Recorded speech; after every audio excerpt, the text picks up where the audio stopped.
പിതാവിൻ്റെയും പുത്രൻ്റെയും പരിശുദ്ധാത്മാവിൻ്റെയും നാമത്തിൽ കർത്താവിൻ്റെ ഉന്നതമായ നാമത്തിന് സ്വസ്ഥം ചെയ്യുന്നു. കർത്താവിൻ്റെ വിശുദ്ധ പൗരോഹിത്യത്തെ മഹത്വപ്പെടുത്തണമേ. കർത്താവെ, സഭയിലുള്ള സാന്നിധ്യം പ്രകടമാക്കണം. 39 വർഷം ഞാൻ അർപ്പിച്ച കുർബാനയുടെ യുഗതിയാൽ കൃപാസ്ഥാനത്താരെ ജീവനോടെ പ്രത്യക്ഷപ്പെട്ട മാതാവിൻ്റെ മാധ്യസ്ഥത്താൽ ഇന്നത്തെ അങ്ങനെ യാത്ര കർത്താവ് ആകുലപ്പെടുന്ന മക്കൾ, വെള്ളപ്പൊക്കത്തിൻ്റെ മുമ്പിൽ, സങ്കടങ്ങളുടെയും രോഗങ്ങളുടെയും വെള്ളപ്പൊക്കത്തിന് മുമ്പിൽ പകച്ചു നിൽക്കുന്നവർ, അവരെ കർത്താവ് ഈ കാലഘട്ടത്തിൽ ഉന്നതരാക്കും. ദൈവത്തിൻ്റെ സാന്നിധ്യം, അവരുടെ കൂടെയുള്ള സാന്നിധ്യം അവരറിയുമെന്നുള്ള ബോധ്യത്താൽ അവരെ നയിക്കണമെന്ന് പ്രാർത്ഥിക്കുന്നു. ഇന്നത്തെ യാത്രകൾ, ഇന്നത്തെ സംസാരങ്ങൾ, ആരുമായി സംസാരിക്കുന്നുവോ, ഇന്നത്തെ എഴുത്തുകുത്തുകളും ഫോൺ വിളികളും, അതിൽ സംസാരിക്കുന്ന വിഷയങ്ങൾ, എടുക്കുന്ന തീരുമാനങ്ങളും, പ്രതീക്ഷിക്കുന്ന ഉത്തരങ്ങളും കർത്താവിനെ നാം അനുഗ്രഹിക്കപ്പെടട്ടെ എന്ന് പ്രാർത്ഥിക്കുന്നു. മക്കളെ ഓർത്ത് പ്രാർത്ഥിക്കുന്നു. മക്കളെ വേഗനപ്പെടുന്ന മാതാപിതാക്കന്മാരെ ആത്മശക്തിക്ക് വേണ്ടി പ്രാർത്ഥിക്കുന്നു. സ്ഥാവര ജംഗ വസ്തുക്കളുടെ കൈമാറ്റങ്ങളെ സംബന്ധിച്ച് പ്രാർത്ഥിക്കുന്നു. കർത്താവ് സാമ്പത്തിക ദുസ്ഥിതികളിൽ നിന്ന് കരകയറാൻ വേണ്ടി എടുക്കുന്ന തീരുമാനങ്ങൾ, ആ തീരുമാനങ്ങൾ വല്ല വാഴ്ചകളുണ്ടെങ്കിൽ അതിനെ പഴുതടച്ച് പരിഹരിക്കാൻ വേണ്ടി കർത്താവിൻ്റെ കൃപ അനുഗ്രഹിക്കാൻ വേണ്ടി പ്രാർത്ഥിക്കുന്നു. വിവാഹിതരാകാൻ പോകുന്നവർക്കും മനസ്സമ്മതം ഒത്തു വന്നിട്ട് വിവാഹത്തിന് വേണ്ടി ഒരുങ്ങുന്നവർക്ക് വേണ്ടി പ്രാർത്ഥിക്കുന്നു. ഇപ്പോൾ ഡെലിവറി നടക്കാൻ പോകുന്നവർക്ക് വേണ്ടി പ്രാർത്ഥിക്കുന്നു. ആ കുഞ്ഞുങ്ങളെ ഓർത്ത് അനുഗ്രഹിച്ചുകൊണ്ട് പ്രാർത്ഥിക്കുന്നു. അവർക്കുണ്ടാകുന്ന കുടുംബത്തിൻ്റെ എന്തെങ്കിലും വൈഷമ്യങ്ങൾ അവർക്കുണ്ടെങ്കിൽ അതെല്ലാം പരിഹരിക്കുന്നതിന് വേണ്ടി പ്രാർത്ഥിക്കുന്നു. ഭർത്താവും ഭാര്യയുമായിട്ട് അകന്നിരിക്കുന്നവർ ഐക്യപ്പെടുന്നതിന് വേണ്ടി ആഗ്രഹിക്കുന്നവർക്ക് ഐക്യപ്പെട്ട് കിട്ടുന്നതിന് 17 ദിവസം കർത്താവിൻ്റെ നാമത്തെ കൽപ്പിച്ചു നൽകുന്നു. യേശുവിൻ്റെ ചൈതന്യം ആവശ്യിക്കട്ടെ. പരിശുദ്ധ ദേവമാതാവിൻ്റെ മധ്യസ്ഥത അനുഗ്രഹിക്കപ്പെടട്ടെ. ഈ നല്ല ദിവസത്തിൽ കർത്താവ് മുഴുവനായ നിൻ്റെ കൂടെ ഉണ്ടാവട്ടെ. നീ ദൈവത്തെ അനുഭവിച്ച് അനുഗ്രഹിക്കപ്പെടാൻ ആത്മാവിൻ്റെ അഭിഷേകം ലഭിക്കട്ടെ. അമ്മേ പരിശുദ്ധ അമ്മേ പരിശുദ്ധ ദൈവമാതാവേ, കൃപാസനത്തിലൂടെ ഞങ്ങളുടെ ദേശത്തിനും അമ്മ മധ്യസ്ഥം തേടി തന്ന എല്ലാ അനുഗ്രഹങ്ങൾക്കും കൃപകൾക്കും ഞങ്ങളിപ്പോൾ ഹൃദയം നിറഞ്ഞ നന്ദി പറയുന്നു. അമ്മേ പരിശുദ്ധമ്മേ ദൈവമാതാവേ, 2004 ഡിസംബർ 7 ഉച്ചകഴിഞ്ഞ് 2:30 കൃപാസനത്തിൽ സംഭവിച്ച അമ്മയുടെ പ്രത്യക്ഷപ്പെടലിനെ കുറിച്ച് തിരുസഭയ്ക്ക് സമർപ്പിച്ചിരിക്കുന്ന പഠനരേഖകളുടെ സഭാത്മകമായ പഠനം ആരംഭിക്കുവാൻ ഞങ്ങൾ പ്രാർത്ഥിക്കുന്നു. അമ്മേ പരിശുദ്ധമേ, ഭൂസ്വർലോകങ്ങളുടെ രാജ്ഞിയായ അങ്ങേയ്ക്ക് ഭൗമസംരക്ഷണത്തിനായി പ്രപഞ്ചപ്രകൃതിയെ തന്നെ തിരുസഭ പ്രതിഷ്ഠിക്കുവാൻ ഈ പ്രത്യക്ഷീകരണം വഴി ഇടയാക്കണമേ. പരിശുദ്ധമേ, ജപമാല മാതാവേ, സകല കൃപാസനം പ്രാർത്ഥനയോടും ചേർത്ത് ഞങ്ങളിപ്പോൾ പ്രാർത്ഥിക്കുന്ന ഈ കുടുംബത്തിന്റെ പ്രത്യേക നിയോഗം പറ മക്കളെ.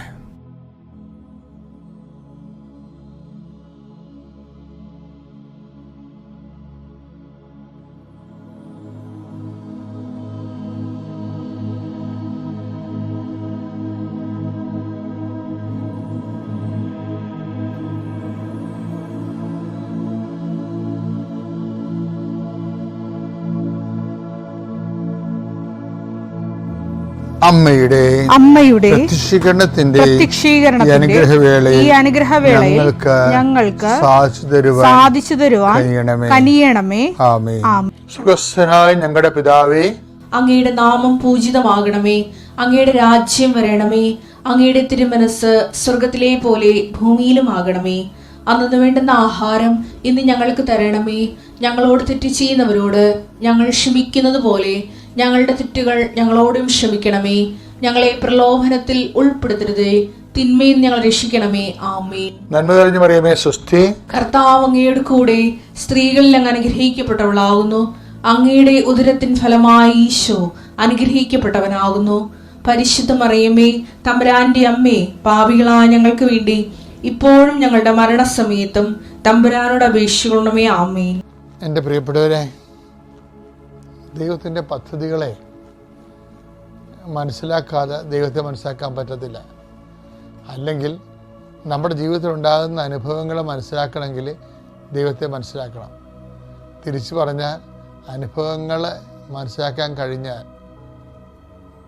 ദൈവത്തെ മനസ്സിലാക്കാൻ എളുപ്പമാണ്. ഇങ്ങനെ എന്താണ് പറഞ്ഞത് തന്നെ എന്തെങ്കിലും പറഞ്ഞാൽ നിങ്ങൾ ഓർക്കും. ഞാൻ ഒരു ചെറിയൊരു ഉദാഹരണം പറയാം. ജോഷയുടെ പുസ്തകം എടുത്ത്, ജോഷ 3:7. കർത്താവ് ജോഷയോട് പറഞ്ഞു, കർത്താവ് ജോഷയോട് അരുളി ചെയ്തു, ഞാൻ മോശയോട് കൂടെ എന്ന പോലെ നിന്നോട് കൂടെയും ഉണ്ടെന്ന് അവർ അറിയുന്നതിന് ഇന്ന് നിന്നെ ഞാൻ ഇസ്രായേൽ ജനത്തിന്റെ മുമ്പാകെ ഉന്നതനാക്കാൻ പോകുന്നു. ഞാൻ മോശയുടെ കൂടെ ഉണ്ടായിരുന്ന പോലെ നിന്റെ കൂടെ ഉണ്ടെന്ന് ജനം അറിയാൻ വേണ്ടി ഇന്നു മുതൽ ഞാൻ നിന്നെ ഇസ്രായേൽ ജനത്തിന് മുമ്പിൽ ഉന്നതനാക്കാൻ പോകുന്നു. ഉന്നതനാക്കാൻ വേണ്ടി എന്താ ചെയ്തതെന്നറിയാവോ? കൊയ്ത്തുകാലത്ത് കരകവിഞ്ഞൊഴുകുന്ന ഒരു വലിയ വെള്ളപ്പൊക്കം നടക്കുന്ന ഒരു നദിയുടെ മുമ്പിൽ കൂടെ നിർത്തി, ഒരു വെള്ളപ്പൊക്കത്തിൻ്റെ മുമ്പിൽ കൂടെ നിർത്തി. എന്നിട്ട് പറയും, ഞാൻ നിന്നെ ഉന്നതനാക്കാൻ പോകുന്നത്. ദൈവത്തിൻ്റെ ഒരു മെത്തേഡ് ഭയങ്കര പെഡഗോജി, തിട്ടുജീവിത ഭയങ്കരമാണ്. ജോഷുവ 3:15. വാഗ്ദാന പേടകം വഹിച്ചിരുന്നവർ ജോർദാൻ നദീതീരത്തെത്തി. പേടകം വഹിച്ചിരുന്ന പുരോഹിതന്മാരുടെ പാദങ്ങൾ ജലത്തെ സ്പർശിച്ചു. കൊയ്ത്തുകാലം മുഴുവൻ ജോർദാൻ കരകവിഞ്ഞൊഴുകുക പതിവാണ്. വെള്ളപ്പൊക്കമായിരുന്നു. കൊയ്ത്തുകാലം മുഴുവനേ കരയേതാണ് കരയേതാണ് നദിയെന്നറിയാൻ പാലാതെ കരകവിഞ്ഞൊഴുകുകയാണ്. വെള്ളപ്പൊക്കമാണ്. ഇപ്പോൾ ജോഷുവായെ ഒരു വെള്ളപ്പൊക്കത്തിന് മുമ്പിൽ കൂടെ നിർത്തിയിട്ടാണ് എന്ത് പറയണതാണ്? ഞാൻ നിന്നെ ഉന്നതനാക്കാൻ പോകണമെന്നാണ്. ദൈവത്തിൻ്റെ ഒരു സ്റ്റൈൽ അതാണ്. നമ്മുടെ ജീവിതത്തിലേ നമ്മൾ പകച്ചു നിൽക്കുന്ന ദുരന്ത മുഖത്ത് കൊണ്ട് നിർത്തിയിട്ട് നമ്മളോട് പറയണത് എന്താണെന്നറിയാമോ? ഞാൻ നിന്നെ ഉന്നതനാക്കാൻ പോകുന്നു. ഇതൊരു മെത്തേഡാണ്. ചില ഭാവികൾ ഇത് കണ്ടിട്ട് പേടിച്ച് പറച്ച് പ്രാർത്ഥന കുറച്ച് കുർബാനയില്ലാതെ പിന്തിരിഞ്ഞ് പഴയ കാലത്തേക്ക് പിന്തിരിഞ്ഞ് ഓടുക അവൻ. മോശസ് മരിക്കാൻ നേരത്തെ ജോഷുവോട് പറഞ്ഞായിരുന്നു. എന്താ പറഞ്ഞത്? നീ പിന്തിരിഞ്ഞ് ഓടരുത്, പകരം എന്ത് ചെയ്യണം? ഈ വെള്ളപ്പൊക്കമൊക്കെ കാണുമ്പോഴേ പിന്തിരിഞ്ഞ് ഓടരുത്. എന്ത് ചെയ്യണം? ശക്തനും ധീരനുമായിരിക്കുക. ജോഷുവ 1:9. ശക്തനും ധീരനുമായിരിക്കണമെന്നും ഭയപ്പെടുകയോ പരിഭ്രമിക്കുകയോ ചെയ്യരുതെന്നും നിന്നോട് ഞാൻ കൽപ്പിച്ചിട്ടില്ലയോ? നിന്റെ ദൈവമായ കർത്താവ് നീ പോകുന്നിടത്തെല്ലാം നിന്നോട് കൂടെ ഉണ്ടായിരിക്കും. ദൈവം നിന്നോട് കൂടെ ഉണ്ടായിരിക്കും. അപ്പോൾ കൂടെ ഉണ്ടാകുന്നതിൻ്റെ ഒരു അടയാളമാണ് ഈ വെള്ളപ്പൊക്കം. മനസ്സിലായ? നിങ്ങൾ വയ്ക്കരുത് കൂടെ ഉണ്ടാകേണ്ട ചേർത്ത് പിരിക്കേണ്ട ചോന്നുണ്ടാക്കിയെന്നൊക്കെ പറയല്ലേ. ഒരു ചോക്കലുമില്ല. കൂടെ ഉണ്ടെന്ന് നമ്മൾ അറിയിക്കണത് ഇതുപോലെയുള്ള രോഗങ്ങൾ, കടങ്ങൾ, വെള്ളപ്പൊക്കങ്ങൾ, നിക്കക്കളില്ലാത്ത അവസ്ഥകൾ ഒക്കെ സൃഷ്ടിച്ചുകൊണ്ടാണ് ഞാൻ നിന്നെ ഉന്നതനാക്കാൻ പോകുന്നത്, ഇസ്രായേൽ ജനത്തെ മനസ്സിലാക്കാൻ വേണ്ടി. അപ്പോൾ ഈ മെത്തേഡിനെ കുറിച്ചൊക്കെ വ്യക്തത ഉണ്ടാകണം. ശരിക്കും ദൈവമായിട്ട് സഞ്ചരിക്കുന്നത് നമ്മൾ നാട്ടുകാരുമായി സഞ്ചരിക്കണ പോലെ അല്ല. അതിൻ്റേതായിട്ടുള്ള ചില മെത്തേഡുകളുണ്ട്. ആ സുവിശേഷം നമുക്ക് നൽകുന്ന വരച്ചിട്ടിരിക്കുന്ന അത് വഴി അതാണ്. സുവിശേഷം വരച്ചിട്ടൊരു വഴിയുണ്ട്. അപ്പം അതുകൊണ്ട് എന്തെങ്കിലും ജീവിതത്തിൽ പകച്ചുകൂടായിട്ട് സംഭവിക്കുമ്പോൾ പെട്ടെന്ന് ഓർക്കണം, ഒന്നാമത്തെ കാര്യം ദൈവം നമ്മോട് കൂടി ഉണ്ടെന്ന് ബോധ്യപ്പെടുത്താൻ, 2 നമ്മൾ ഉന്നതനാക്കാൻ. ഓക്കെ അല്ലേ? Thank you. വിശ്വാസ പ്രമാണം. സർവശക്തനായ പിതാവും ആകാശത്തിൻ്റെയും ഭൂമിയുടെയും സൃഷ്ടാവുമായ ദൈവത്തിൽ ഞാൻ വിശ്വസിക്കുന്നു. അവിടുത്തെ ഏകപുത്രനും ഞങ്ങളുടെ കർത്താവുമായ ഈശോമിശിഹായിലും ഞാൻ വിശ്വസിക്കുന്നു. ഈ പുത്രൻ പരിശുദ്ധാത്മാവിനാൽ ഗർഭസ്ഥനായി കന്യകാമറിയത്തിൽ നിന്ന് പിറന്ന് പൊന്തിയോസ് പീലാത്തോസിന്റെ കാലത്ത് പീഡകൾ സഹിച്ച് കുരിശിൽ തറയ്ക്കപ്പെട്ട് മരിച്ച് അടക്കപ്പെട്ട് പാതാളങ്ങളിൽ ഇറങ്ങി മരിച്ചവരുടെ ഇടയിൽ നിന്ന് 3-ാം നാൾ ഉയർത്ത് സ്വർഗത്തിലേക്ക് എഴുന്നള്ളി സർവശക്തിയുള്ള പിതാവായ ദൈവത്തിന്റെ വലതുഭാഗത്തിരിക്കുന്നു. അവിടെ നിന്ന് ജീവിക്കുന്നവരെയും മരിച്ചവരെയും വിധിക്കുവാൻ വരുമെന്നും ഞാൻ വിശ്വസിക്കുന്നു. പരിശുദ്ധാത്മാവിലും ഞാൻ വിശ്വസിക്കുന്നു. വിശുദ്ധ കത്തോലിക്കാ സഭയിലും പുണ്യവാന്മാരുടെ ഐക്യത്തിലും പാപങ്ങളുടെ മോചനത്തിലും ശരീരത്തിന്റെ ഉയർപ്പിലും നിത്യമായ ജീവിതത്തിലും ഞാൻ വിശ്വസിക്കുന്നു. ആമേൻ. പക്ഷെ ഈ വെള്ളം കുടിക്കണവന് ഇനിയും ദാഹിക്കും. മനസ്സിലായില്ലേ? ഇങ്ങനെയല്ല വിഷയങ്ങളെ കൈകാര്യം ചെയ്യേണ്ടത്. അത് നിങ്ങൾ ചെയ്തോ, പക്ഷെ അത് മാനുഷികമായി ഇരുട്ടുകൊണ്ട് ഊട്ടടക്കണ പോലെ ഇരിക്കും. പക്ഷെ മറിച്ച് എന്താ, ഒന്നാമത്തെ നടപടി എന്താണ്? ഇത് അക്സെപ്റ്റ് ചെയ്യണം. എനിക്ക് വയസ്സ് 40 ഉണ്ട്. പിന്നെ എന്താ എൻ്റെ മുമ്പിലുള്ളത്?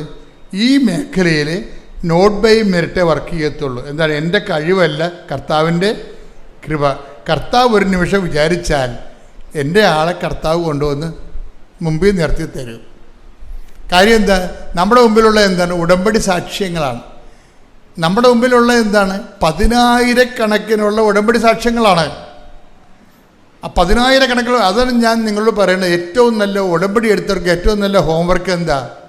കെട്ടിമേച്ചലും പുട്ടപ്പിങ്ങും അല്ല, മറിച്ച് യാഥാർത്ഥ്യത്തെ അംഗീകരിച്ചുകൊണ്ട് എൻ്റെ അവസ്ഥ ഇതാണ്, പക്ഷേ എൻ്റെ കർത്താവിന് ഈ വിഷയം നോട്ട് ബൈ മെറിറ്റിൽ ചെയ്യാൻ കഴിയും. നോട്ട് ബൈ മെറിറ്റിൽ, അതായത് കഴിഞ്ഞ ദിവസം ഒരു സാക്ഷിയുണ്ടായി, നല്ല എനിക്ക് ഇഷ്ടപ്പെട്ടൊരു സാക്ഷിയാണ്. അതായത് പേരിന് പ്രിൻസി വർഗീസ് എന്ന് പറഞ്ഞു. പ്രിൻസി വർഗീസാണ്. ഇപ്പോൾ പ്രിൻസി വർഗീസിനെ സംബന്ധിച്ചത് അവർ യാക്കോബ സഭാവിശ്വാസിയാണ്.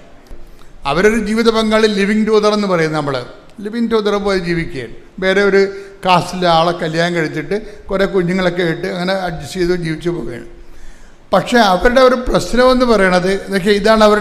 അവർക്ക് മെറിറ്റില്ല. ശരിക്കും കണ്ട അവരുടെ സ്റ്റാറ്റസ് കണ്ട, അവർക്ക് മെറിറ്റില്ല. എന്താ വെച്ചാൽ അവർക്ക് നല്ല ഒരു ക്രൈസ്തവ കുടുംബത്തിൽ ജനിച്ച് ക്രിസ്തുവിനെ അറിഞ്ഞതിന് ശേഷം അവർക്ക് ക്രിസ്തുവിനെ അറിയാത്ത മക്കളെ ജനിപ്പിക്കേണ്ട ഒരു സാഹചര്യം വരുന്നില്ലേ? അപ്പോൾ അതിനെ സംബന്ധിച്ചിടത്തോളം സുവിശേഷ ദൃഷ്ടിയിൽ അത് ദുർമാതൃകയാണ്. അവരെന്ത് അഭ്യാസം പറഞ്ഞാലും എന്തെല്ലാം തരത്തിലുള്ള ലോകത്തിൻ്റെ ഇപ്പോഴത്തെ നിലവാരമൊക്കെ പറഞ്ഞാലും കർത്താവ് പറയും ആകാശവും ഭൂമിയും കടന്നു പോകും, ഞാൻ പറഞ്ഞ വാക്കുകൾക്ക് മാറ്റമില്ല. അപ്പം അങ്ങനെ പുതിയ പുതിയ സംഭവങ്ങളൊക്കെ വന്നിട്ട് കാലങ്ങളിങ്ങനെ മാറി ഇപ്പം ആരും എന്ത് നോക്കാനാണെന്നൊരു കാര്യമില്ല. ആകാശവും ഭൂമിയും ഈശോ എന്താ പറഞ്ഞത്? ഇങ്ങനെ ആകാശം കടന്നു പോകും, പുതിയ കാലം ഉണ്ടാവും. പക്ഷെ പുതിയ കാലത്തിന് കർത്താവിൻ്റെ വിശുദ്ധി ജീവിതമായിട്ട് ഒന്നും ചെയ്യാനില്ല. പുതിയ കാലമൊക്കെ വരുന്നു പോകും. എന്താണ്? ആകാശവും ഭൂമി 24:35 ആകാശവും ഭൂമിയും കടന്നു പോകും. പറഞ്ഞേ, ആകാശവും ഭൂമിയും കടന്നു പോകും. എന്നാൽ എന്റെ വചനങ്ങൾ കടന്നു പോവുകയില്ല. അപ്പോൾ പ്രശ്നം എന്താ വെച്ചാൽ എൻ്റെ കർത്താവിൻ്റെ വചനങ്ങൾ നമ്മൾക്ക് ഇങ്ങനെ കാലം മാറി ഇപ്പം മതം ആരും നോക്കാനാണ്, വിശ്വാസം ആരും നോക്കാനാണ് എന്ന് പറയും.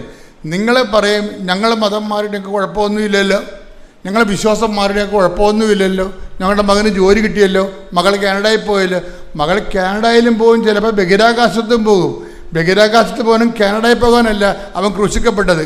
അവൻ പറഞ്ഞത് എന്താണ്? പിതാക്കന്മാരെ മരുഭവിച്ചു മന്ന ഭക്ഷിച്ചു, അതുപോലെയല്ല ഈ അപ്പം. ഈ അപ്പം ഭക്ഷിക്കുന്നവർ നിത്യം ജീവിക്കും. ലോകത്തിൻ്റെ ജീവന് വേണ്ടി ഞാൻ നൽകുന്ന അപ്പം എൻ്റെ ശരീരം തന്നെയാണ്. എൻ്റെ ശരീരം ഭക്ഷിക്കുന്നു, എന്നിലും ഞാൻ അവനിലും വസിക്കുന്നു. സജീവനായ പിതാവാണ് നയിച്ചത്, പിതാവ് മൂലം ഞാൻ ജീവിക്കുന്നു.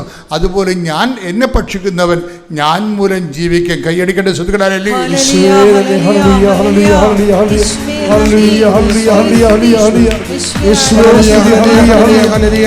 നിത്യജീവന്റെ അപ്പം ഞങ്ങളെ നിരന്തരം സഹായിക്കണമേ. സന്തോഷത്തോടെ കൈയടിച്ചുകൊണ്ട്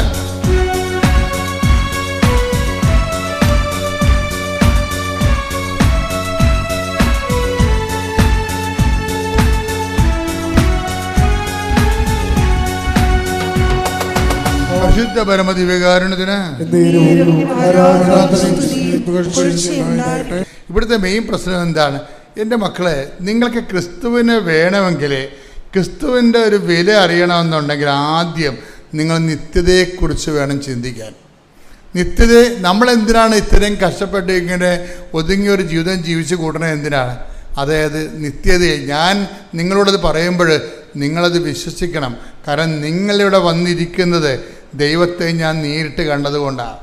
പ്രൈസ് ദി ലോർഡ്. 2004 ഡിസംബർ 7 മാതാവ് സമയഘടികാരം നെഞ്ചിൽ ചാർത്തിക്കൊണ്ട് ഇവിടെ പ്രത്യക്ഷപ്പെട്ടത്. ഞാനത് ഏറ്റു പറഞ്ഞുകൊണ്ട് അമ്മയുടെ രൂപ ഇവിടെ പ്രത്യക്ഷിച്ചപ്പോഴാണ് നമുക്ക് പ്രത്യക്ഷീകരണ പ്രാർത്ഥന നൽകിയത്. പ്രത്യക്ഷീകരണ പ്രാർത്ഥന ആൾക്കാർ 6 മാസം ചെല്ലിയപ്പോഴാണ് നമുക്ക് ഉടമ്പടി തന്നത്. ലോകത്തൊരു ധ്യാനകേന്ദ്രം കൊടുക്കാതെ എന്തുകൊണ്ട് ഉടമ്പടിയുടെ രഹസ്യം നമുക്ക് നൽകുകയും അതിലൂടെ 10,000 ദൈവം ഇവിടെ കോരിച്ചൊരി. കഴിഞ്ഞ ദിവസങ്ങളെല്ലാം ഇവിടെ കോരിച്ചൊരിയുന്ന മഴയായിരുന്നു. പക്ഷേ ഇത്രയും ആൾ അപ്പോഴും ഉണ്ടായിരുന്നു. എന്തുകൊണ്ടാണ് ഈ മഴയത്തും ആൾക്കാർ വിട്ടുമാറാതെ ഇങ്ങനെ കൃപാസനം നിൽക്കുന്നതിൻ്റെ കാര്യം എന്താണ്? കൃപാസനം മനുഷ്യനെ ദൈവത്തിൻ്റെ വചനത്തിൻ്റെ വെളിച്ചത്തിൽ ക്രിസ്തുവിൻ്റെ നാമത്തിൽ മനുഷ്യൻ്റെ വർത്തമാനകാലവും ഇനി വരാൻ പോകുന്ന കാലത്തെക്കുറിച്ചും അഭിസംബോധന ചെയ്യാൻ ദൈവത്തിൻ്റെ സംവിധാനം. ശ്രദ്ധിക്കട്ടെ. ഹല്ലേലൂയ.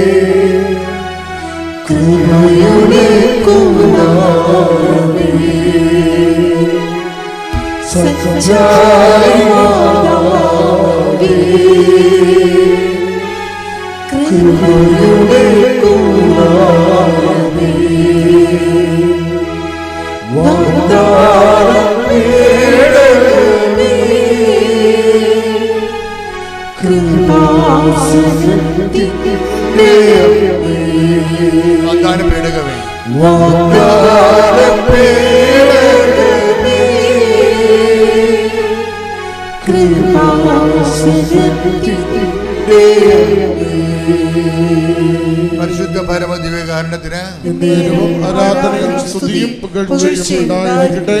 അപ്പോൾ പ്രിൻസി വർഗീസിൻ്റെ വിഷയം പറയാം. അപ്പോൾ പ്രിൻസി വർഗീസിൻ്റെ സെറ്റപ്പ് മനസ്സിലായില്ലേ? അതങ്ങനെ വളരെ ഒരു 0 മിനിറ്റിൽ നിൽക്കുന്ന ആളാണ്. 0 മിനിറ്റിൽ നിൽക്കുന്ന ആളാണ്. പക്ഷെ ഇവർ വർഷങ്ങളായിട്ട് ഒരു 10-19 വർഷമായിട്ട് ഇവർ ഇസ്രയേലിലാണ്.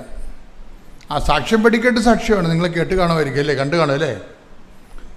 അതായത് കണ്ടില്ലെങ്കിൽ ഇന്ന് കാണണേ. അതായത് ഇവർ ഈ 19 വർഷമായിട്ട് ഇസ്രയേലിലാണ്. നരിക്കുഴിയിൽ ചാക്കോ, മലമ്പുഴയിൽ നിന്ന് വരുന്നു. ഞാൻ നേഴ്സാണ്. ഞാൻ ഇറാഖിലായിരുന്നു വർക്ക് ചെയ്തുകൊണ്ടിരുന്നത്. കഴിഞ്ഞ 1 വർഷത്തിന് മുന്നേ ഞാൻ ഹെൽത്ത് കെയർ വിസയ്ക്ക് വേണ്ടി അപ്ലൈ ചെയ്തിരുന്നു. അതിൻ പ്രകാരം ഞാൻ നാട്ടിലെത്തി. അപ്ലൈ ചെയ്തതിൻ്റെ ശേഷം 6 മാസത്തിന് ശേഷമാണ് ഇൻ്റർവ്യൂ നടന്നത്. അതിനുശേഷം വിസയ്ക്ക് വേണ്ടി അപ്ലൈ ചെയ്യുകയും വർക്ക് പെർമിറ്റിന് അപ്ലൈ ചെയ്യുകയൊക്കെ ചെയ്തു. പക്ഷേ ഇതൊന്നും നടക്കുന്നില്ല. അപ്ലൈ ചെയ്യുന്നുണ്ടെങ്കിലും അതിൽ നിന്ന് റിപ്ലൈയോ മറുപടികളോ അങ്ങനെയുള്ള കാര്യങ്ങളൊന്നും റിക്രൂട്ട്മെൻറ്റ് ഭാഗത്തു നിന്നോ ഇല്ലെങ്കിൽ എംപ്ലോയറുടെ ഭാഗത്തു നിന്നൊന്നും നടക്കുന്നുണ്ടായില്ല. അങ്ങനെ ഇരിക്കെ ഒരു ദിവസം എൻ്റെ അടുത്ത് എൻ്റെ പപ്പ പറഞ്ഞു, ജിജിൻ ഒന്ന് പോയി കൃപാസനത്തിൽ പോയി മാതാവിനോടൊരു ഉടമ്പടി ചെയ്യണ. പത്രത്തിൽ അങ്ങനെ വായിച്ചു. അതും പ്രകാരം ഞാൻ ഇവിടെ വന്നു. കഴിഞ്ഞ 23 ഫെബ്രുവരി വന്ന് ഉടമ്പടി എടുത്തു. പിറ്റേ ദിവസം തന്നെ വർക്ക് പെർമിറ്റിൻ്റെ കാര്യങ്ങൾ റെഡിയായി കിട്ടി. അത് ശേഷം 1 മാസം തികഞ്ഞില്ല, അയർലൻഡിലോട്ടുള്ള വർക്ക് പെർമിറ്റ് റെഡിയായി ഇരിക്കുകയാണ്. ഇതെല്ലാം ചെയ്തത് ഞാൻ എൻ്റെ ഒരു മഹിമയും കൊണ്ടല്ല. ഇത് ഞാൻ മാതാവിനോട് എല്ലാ ദിവസവും ഇവിടെ വന്ന് പ്രാർത്ഥിക്കണമെന്ന് പറഞ്ഞ രീതിയിൽ തൈലം ഉപയോഗിച്ച് പ്രാർത്ഥിക്കുകയും രാവിലെ ഉള്ള പ്രാർത്ഥനകൾ തിരിതെളിച്ചുള്ള പ്രാർത്ഥനകൾ ചെയ്യുകയും അതിനുശേഷം കുർബാനയ്ക്ക് പോകാനും മറ്റുള്ള കൂട്ടുകാരെയും എല്ലാം മറ്റുള്ളവരോട് പറയുകയും അതും പ്രകാരം അവരും കൂടി എത്ര സന്തോഷമായിരുന്നു എന്ന് പറയാൻ പറ്റില്ല. ഒരു അനവധി ആൾക്കാരെ എൻ്റെ വാക്കുകൾ കേട്ട് ഞാൻ പ്രതീക്ഷിക്കാത്ത ആൾക്കാർ വരെ പറഞ്ഞിട്ട് എൻ്റെ സുഹൃത്തുക്കൾ പള്ളിയിൽ വരാൻ തുടങ്ങി. അതേപോലെ ബൈബിൾ വായിക്കാനായിട്ട് എനിക്ക് പ്രചോദനം ഉണ്ടായി. ഞാൻ ഒത്തിരിയേറെ ബൈബിൾ വായിക്കാൻ തുടങ്ങി. അതേപോലെ ഞാൻ ഓൾഡ് ഏജ് ഹോം വിസിറ്റ് ചെയ്തു. അതിനുശേഷം ഞാൻ 2 പേരെ സഹായിച്ചു. ഇതെല്ലാം മാതാവിൻ്റെ നിയോഗത്തിനായിട്ട് ഇതെല്ലാം ഞാൻ ഇങ്ങനെ വന്ന് സാക്ഷ്യപ്പെടുത്തിക്കൊള്ളാം, എൻ്റെ കാര്യങ്ങൾ നടന്നു കിട്ടിക്കഴിഞ്ഞാൽ എന്ന് പറഞ്ഞ് ഞാൻ എല്ലാം ചെയ്തത്. വരുന്ന ഒരു 10 ദിവസം 12 ദിവസത്തിനുള്ളിൽ ഞാൻ അയർലൻഡിലോട്ടുള്ള എനിക്ക് ടിക്കറ്റ് റെഡിയാവും. അതിനോടൊപ്പം ഞാൻ പോവുകയും ചെയ്യും. ഇത്ര ഒരു വർഷത്തിനിടയിൽ നടന്ന കാര്യങ്ങൾ വെച്ച് നോക്കുമ്പോൾ ഈ ഒരു മാസത്തിന് ശേഷം പെട്ടെന്ന് വളരെ വേഗതയിലായിരുന്നു മാതാവിൻ്റെ അടുത്ത് വന്ന് പ്രാർത്ഥിച്ചതിന് ശേഷം നടന്ന കാര്യങ്ങൾ. ഇതെനിക്ക് ചിന്തിക്കാൻ പോലും പറ്റുന്നതിന് അതീതമാണ്. അതേപോലെ എൻ്റെ മമ്മിക്ക് ആർത്രൈറ്റിസിന് മരുന്ന് വർഷങ്ങളായിട്ട് കഴിച്ചുകൊണ്ടിരിക്കുന്ന കഴിഞ്ഞൊരു 6-7 മാസമായിട്ട് മമ്മിക്ക് വയറിന് ഭയങ്കര അസ്വസ്ഥതയാണ്. വയറിന് എന്ത് കഴിച്ചാലും, ഭക്ഷണം കഴിച്ചാലും അതേപോലെ എന്താണെന്ന് അറിയത്തില്ല, അതിൻ്റെ കാരണങ്ങൾ ഡോക്ടേഴ്സിന് മനസ്സിലാകുന്നില്ല. എക്സ്പേർട്ടായിട്ടുള്ള ഗ്യാസ്ട്രോൻട്രോളജിസ്റ്റിനെയൊക്കെ പോയി കണ്ട് അവരോടൊക്കെ പറയുകയൊക്കെ ചെയ്തു. എനിക്കറിയാവുന്ന 2-3 ഡോക്ടേഴ്സുണ്ട്, അവരോട് സംസാരിച്ചു, എന്നിട്ട് ഒന്നും നടക്കുന്നില്ല. ഏതായാലും ഞാൻ അതും ഒരു നിയോഗമായിട്ട് ഇവിടെ സമർപ്പിച്ച് പ്രാർത്ഥിച്ചിരുന്നു. മാതാവ് അതിൽ വളരെ വേഗതയിൽ ഇടപെട്ടു. ഇവിടുന്ന് കൊണ്ടുപോയ വെഞ്ചിരിച്ച തേന് എന്നും മമ്മി ഉപയോഗിക്കും. രാവിലെ അത് കഴിച്ചിട്ട് മമ്മിയുടെ മരുന്നോ ബാക്കിയുള്ള എന്ത് ഭക്ഷണങ്ങളോ ചായ വെള്ളമോ എല്ലാം കുടിക്കുകയുള്ളൂ. അതിനുശേഷം വളരെ വലിയൊരു റിസൾട്ടാണ് മമ്മിയുടെ ജീവിതത്തിലുണ്ടായത്. വയ്യാതിരുന്ന മമ്മി ഭക്ഷണം കഴിക്കാനായിട്ട് തുടങ്ങി. ഭക്ഷണം കഴിക്കുന്നതിന് പുറമെ വയറിനുണ്ടാകുന്ന അസ്വസ്ഥത അത് ഭൂരിഭാഗവും മാറി എന്ന് വേണം പറയാൻ. വല്ലപ്പോഴൊക്കെ ഇതുപോലെ വേദന വരുന്ന ഉടനെ മമ്മി തേനെടുത്ത് കഴിക്കും, 2 തുള്ളി കഴിക്കുന്നു, അതോടുകൂടി വേദന മാറുന്നു. ഇങ്ങനെ വലിയൊരു അനുഗ്രഹമാണ്. അതേപോലെ എനിക്ക് ജീവിതത്തിൽ വന്നത് കൂടുതൽ തീഷ്ണതയോടുകൂടി ബൈബിൾ വായിക്കാനും കുർബാനയിൽ സംബന്ധിക്കാനും. ബേസിക്കലി നല്ലൊരു ഫാമിലിയിലെ എപ്പോഴും എൻ്റെ പാരൻസ് എന്ന് വെച്ച് കഴിഞ്ഞാൽ എന്നെ ചെറുപ്പം മുതലേ കുർബാനയ്ക്കും എല്ലാം വളരെ ഇൻട്രസ്റ്റീവായിട്ട് പറഞ്ഞു കൊടുക്കുകയോ ചെയ്താൽ, എങ്കിലും കുറച്ചും കൂടി നന്നായിട്ട് അതിലേക്ക് പ്രാർത്ഥനകളൊന്നും ഞാൻ കൃത്യമായിട്ട് എല്ലാ ദിവസവും ചൊല്ലിക്കൊണ്ടിരുന്ന ആളല്ല. എന്നാൽ ഇതിന് ശേഷം എനിക്കത് ചൊല്ലാൻ സാധിച്ചു, കുർബാനയിൽ സംബന്ധിക്കാൻ സാധിച്ചു, ജപമാലയിൽ പങ്കെടുക്കാൻ സാധിക്കുന്നു, അതേപോലെ പള്ളിയിൽ പോകുന്നു, അതുപോലെ കുറേ കൂട്ടുകാരോടൊക്കെ പറയാമെന്ന് വെച്ചാൽ അതാണ് എനിക്ക് വളരെ അതിശയം. ഇതുവരെയും പള്ളിയിൽ പോകാത്ത എൻ്റെ പല സുഹൃത്തുക്കളും ഞാൻ പറയുന്നത് കേട്ട് പള്ളിയിൽ പോയി. എന്താണ് ഇതിൻ്റെ കാരണമെന്ന് എനിക്ക് മനസ്സിലാകുന്നില്ല. ഇതൊക്കെ ഞാൻ ആലോചിച്ച് പ്രാർത്ഥിച്ച് നോക്കുമ്പോൾ എനിക്ക് ഒരു ഉത്തരവേ കിട്ടാനുള്ളൂ. ഞാൻ ഇവിടെ അടുത്ത് 1 മാസത്തിനിടയിൽ വന്ന കാര്യം, കൃപാസനത്തിൽ വന്നു. ഇതൊരൊറ്റ കാര്യം എൻ്റെ പപ്പ പറയുന്നത് കേട്ടിട്ട് ഞാൻ വന്നതാണ്. വേറൊരു വാക്കുകൾ കൊണ്ടും എനിക്ക് ഇത് വർണ്ണിക്കാനില്ല. മാതാവിനും ഈശോയ്ക്കും ഒത്തിരിയേറെ അനുഗ്രഹങ്ങൾ തന്ന ഈശോയ്ക്കും മാതാവിനും 1000 നന്ദി സമർപ്പിക്കുന്നു. അതേപോലെ എനിക്ക് പത്രം കൊടുക്കാനായിട്ട് സാധിച്ചു. പല ആൾക്കാരും മേടിക്കത്തില്ല എന്ന് പോലും തോന്നിയിരുന്നു. ആ വ്യക്തികൾ എന്നിൽ നിന്ന് അത് വളരെ സന്തോഷത്തോടുകൂടിയാണ് മേടിക്കുന്നത്. എന്നെ കളിയാക്കുമെന്ന് പ്രതീക്ഷിച്ച് ഞാൻ കൊടുത്ത അങ്ങനെ ഒരു സമൂഹത്തിനിടയിൽ എനിക്കിറങ്ങുമ്പോൾ ഒരു മനസ്സിന് ഒരു തോന്നലുണ്ട്. പക്ഷേ അവർ പോലും ഒരു സന്തോഷത്തോടു കൂടി അത് സ്വീകരിച്ച് വാങ്ങിച്ച് വായിക്കാൻ തുടങ്ങി എന്നുള്ളത് എനിക്ക് ചിന്തിക്കാൻ പോലും പറ്റുന്നില്ല. അതിനപ്പുറത്തേക്കാണ്. അപ്പം ഇതെല്ലാം എൻ്റെ കഴിവോ ഒന്നുമല്ല, ദൈവമാണ് ഇതിലിടപെട്ടത്. അതേപോലെ എന്നെപ്പോലെ ഒത്തിരിയേറെ വിഷമിക്കുന്ന ആൾക്കാർ പറയുമ്പോൾ അവരോട് സ്നേഹത്തോടുകൂടി സംസാരിച്ച് ഇന്ന് ഇത് ശരിയാകും, മാതാവിനോടായിട്ട് ചെന്ന് പറഞ്ഞ് പ്രാർത്ഥിച്ചു കഴിഞ്ഞതെല്ലാം നടക്കുമെന്ന് പറയാനായിട്ട് എനിക്ക് സാധിക്കുന്നുണ്ട്. അതിനുള്ളൊരു ആത്മധൈര്യവും ഒരു ഉത്സാഹവും ഒക്കെ എനിക്ക് സാധിച്ചു. ഒത്തിരിയേറെ ആൾക്കാരോട് ഞാൻ പറഞ്ഞു, സബ്സ്ക്രൈബ് ചെയ്യുന്നുണ്ട്, പലരും വീഡിയോ കാണുന്നുണ്ട്, പലരോടും വീഡിയോ ഷെയർ ചെയ്യുന്നുണ്ട്. ഇതെല്ലാം ദൈവം എനിക്ക് തന്ന അനുഗ്രഹമാണെന്ന് ഞാൻ വിശ്വസിക്കുന്നു. ഇനി പല നിയോഗങ്ങളും ഞാൻ സമർപ്പിച്ച് പ്രാർത്ഥിച്ചിട്ടുണ്ട്. അതെല്ലാം ഇനിയും സാധിച്ചു കിട്ടും എന്നുള്ള പ്രതീക്ഷയിൽ, ഇനിയും അത് സാധിച്ചു കിട്ടുമ്പോൾ ഇനിയും വന്ന് സാക്ഷ്യം പറയാമെന്നുള്ള പ്രതീക്ഷയിൽ ഞാൻ ഇരിക്കുന്നു. വരുന്ന 10-15 ദിവസത്തിനുള്ളിൽ എനിക്ക് പോകാനായിട്ട് സാധിക്കും. അതിനുവേണ്ടി മാതാവിനോട് പ്രാർത്ഥിച്ചുകൊണ്ട് നിർത്തുന്നു. ഈശോയ്ക്കും മാതാവിനും 1000 നന്ദി. Thank you. എൻ്റെ പേര് ലീന. ഞാൻ മംഗലാപുരത്തിൽ നിന്ന് വരുന്നു. സമ്പ്യാടി ഓർത്തഡോക്സ് ഇടവകാംഗമാണ്. ഞാൻ 2020 മെയ് 30 എനിക്ക് കൃപാസനത്തിൻ്റെ ഉടമ്പടി പ്രാർത്ഥന ചേച്ചി തരുന്നത്. അപ്പോൾ ഞാൻ 2 മാസം ഉടമ്പടി പ്രാർത്ഥിച്ചതിന് ശേഷം പരിശുദ്ധ അമ്മേനെ കണ്ടു. അതിനുശേഷം ഞാൻ ഓൺലൈൻ ഉടമ്പടി 2 പ്രാവശ്യം എടുത്തു. 2022 ജനുവരി 8 ഇവിടെ വന്ന് ഞാൻ ഉടമ്പടി എടുത്തു. അപ്പോഴൊക്കെ ഞാൻ എടുത്ത നിയോഗങ്ങൾ പരിശുദ്ധം എനിക്ക് സാധിച്ചു തരുമായിരുന്നു. അതിനുശേഷം 2 പ്രാവശ്യം ഞാൻ പുതുക്കി. ആഗസ്റ്റ് മാസത്തിൽ എനിക്ക് പെട്ടെന്നൊരു തലകറക്കം വന്നു. അതിനുശേഷം രാത്രിയിലൊക്കെ തലകറക്കം വരുമ്പോൾ ഹോസ്പിറ്റലിൽ കൊണ്ട് അഡ്മിറ്റ് ആക്കുമായിരുന്നു. അപ്പോൾ ഗ്ലൂക്കോസ് ഇട്ടിട്ട് ഞാൻ തിരിച്ചു വരുമായിരുന്നു. അതിന് അങ്ങനെ പെട്ടെന്ന് എപ്പോഴും വരുമ്പം അങ്ങനെ ഉജ്ര ഹോസ്പിറ്റലിൽ കാണിച്ചു. ഉജ്ര ഹോസ്പിറ്റലിൽ കാണിച്ചപ്പോൾ തൈറോയിഡിന് ടെസ്റ്റ് ചെയ്യാൻ പറഞ്ഞു. തൈറോയിഡിന് ടെസ്റ്റ് ചെയ്തപ്പോൾ അത് ബ്ലഡിലില്ല, സർജനെ കാണിക്കാൻ പറഞ്ഞു. സർജനെ കാണിച്ചപ്പോൾ ഈ ടെസ്റ്റ് ഇവിടെയില്ല, മംഗലാപുരം വരാൻ പറഞ്ഞു. മംഗലാപുരത്ത് വന്നപ്പോൾ കാണച്ചീർ ഹോസ്പിറ്റലിൽ കാണിച്ചു. കാണച്ചീർ ഹോസ്പിറ്റലിൽ കാണിച്ചപ്പോൾ ഡോക്ടർ പറഞ്ഞു സ്കാനിങ് ചെയ്തു. അതിന് ബയോപ്സിക്ക് അയച്ചു. ബയോപ്സിക്ക് അയച്ചപ്പോൾ ആ റിപ്പോർട്ട് വന്നു. അന്നേരം പിന്നെ അവിടുന്ന് ഞങ്ങൾ പിന്നെ ഹത്താവൂർ KMCയിൽ കാണിച്ചു. ഹത്താവൂർ KMCയിൽ ദേവപ്രസാദ് എന്ന ഡോക്ടറെയാണ് കാണിച്ചത്. അന്നേരം ആ ഡോക്ടർ സ്കാനിങ് ചെയ്തു, പിന്നെ ബയോപ്സിക്ക് വേണ്ടി ഇട്ടു. അപ്പോൾ ആ ബയോപ്സിയുടെ റിപ്പോർട്ട് 10 ദിവസം കഴിഞ്ഞ് വന്നു.